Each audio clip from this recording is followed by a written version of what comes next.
Hello from Halo. This is Sam speaking, and I'll be going through the process of actually processing a digitized file and getting it prepared for production.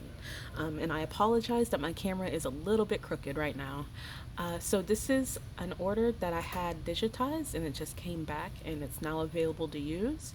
So from here, from this page here, here's the PO. I made it the order number this would be used with.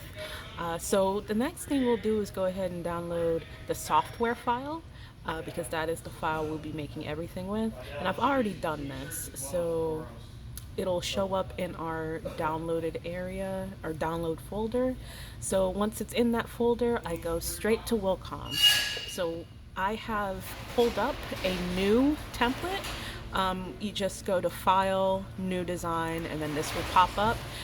What's important about this file is that it has all of our saved thread colors down here, and that way when I pull this design in, I can go ahead and assign those colors so that they match what we actually sew with.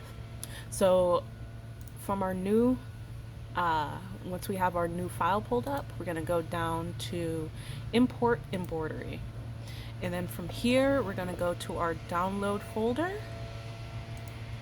And it should be the very top one because this is the first EMB file that we've downloaded for the day. Obviously, there might be a little bit more confusion if there's multiple files, so I do recommend doing this one at a time, one piece flow. So I'm going to go ahead and open that in. So what's going to happen is that when you pull it in, there's going to be some colors that are replaced, unfortunately. It's going to be usually needles 1 through 3. So we're just going to go ahead and click needle 1. It'll change the color. I don't like that. But we are going to go over here, this section called colorways. And it actually this is actually where you set your colorways. So we're going to click on that needle that changed, and we're going to type in the code number for the correct thread. If you don't know the thread numbers, there are plenty of resources you can use. There is a thread color chart available on the machine. There is also a thread color chart that is available in the embroidery proof template, I should say. So for this color, I know that needle 1 or needle 2. Oh, it seems I have my needles backwards. So I know needle 1 is going to be black, and that is 0020. Gonna hit that, and now it'll take me directly to the next needle, and I know that's going to be my white, which is 0010. And then you hit enter, and now all the colors are correct. So from here, you see our design. I want to assign all the correct colors to it. If you're not sure what color needs to be what, I do recommend going back, looking at the original artwork, and I see that the this is supposed to be black, this is supposed to be graphite, it's supposed to be white. So I will pull this off to the side, minimize it so that I can see it a little bit easier. I'll be able to better compare. And then from here, you're going to go to, there's this tab here called your color objects list. If you don't see it on this tab here, then it's up here, color object list. And this is, if you're used to using design work, this is basically your layers tab, where it breaks down the design into the colors, the color functions that it sews in. So from here, I'm gonna click, that's not what I want to hit. I want to do click and then hold control so I can select multiple of the same color. And now I'm going to assign it a more matching color.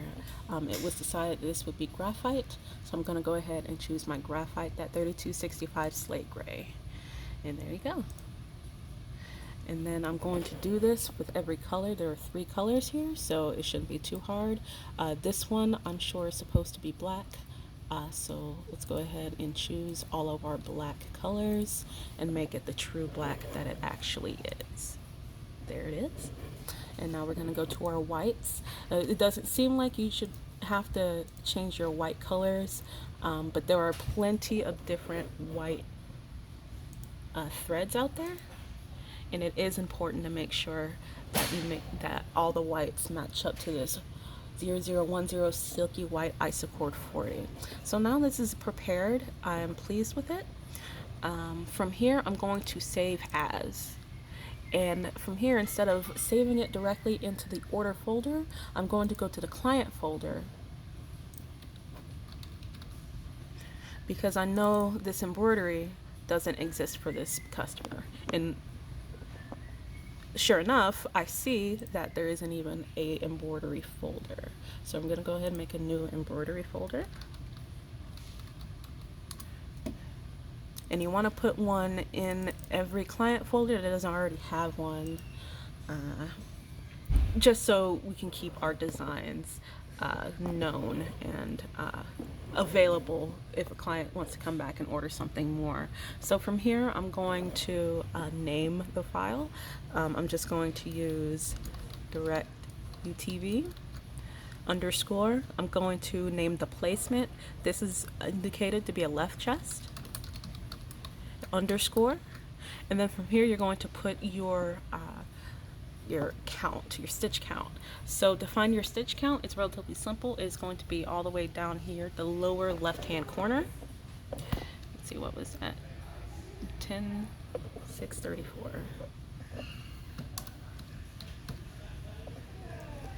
And hit save. And the last step is to prepare a PDF file of all of these stitch settings, which is pretty simple to do. You go to File, and you come down to Print Preview. And it's generated, and this is why it's so important to make sure all of the threads line up, because this is exactly the information we wanted to keep. All of this here is going to be phenomenal information in the event we sew this design again. So once you get to this page, you're going to go up here to Save as PDF. And then from here, you're going to go back to that original client folder you were in. I was in Direct UTVs. Embroidery. You want to save it in the same file the original embroidery file was saved in. That way that they stay together. And here is the full list. It breaks down the design in its functions and how many stitches those functions are, the color, just lots of useful information. And then from here, I would grab that sew file and actually place it into the client, not the client folder, but the order folder that it's being used with.